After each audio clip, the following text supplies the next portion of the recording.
Good day everyone. In this video, I will teach you how to create access setup. So let's focus on the step to ensure that this is implemented properly and effectively. Before we begin discussing how to create access setup, let's talk about the purpose of this. So the purpose of this is to where the user can select specific access for each personnel you have in your store.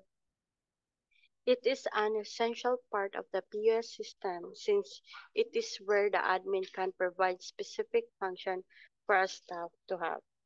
For instance, the admin can limit the areas where a PS cashier can work with. They can utilize the inventory operation but might be restricted with administrator functionalities. So first, we accessing back office, so you go into the back office. So we're already here in back office. So you can log in your username and your password. So you can type the username and your password. So click this login. So go to this setup icon. So click this. So locate this access setup. So click this. So we're already here in access setup. So after clicking the access setup, you can choose what is your role. This is will depend upon your position in the store. The boxes check are the only capabilities of the user. This is the, for example, the role name is accountant, the accounting clerk, etc.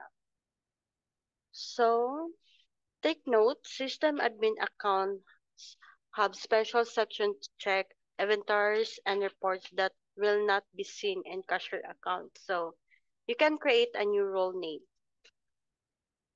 You can create a role name if it's required, for example, for the Mala application for mobile order taking for attendance only. So, for example, the role name is staff. Then the role description is staff staff store. Then you can click this update view if there is need for an update or if there have been changes.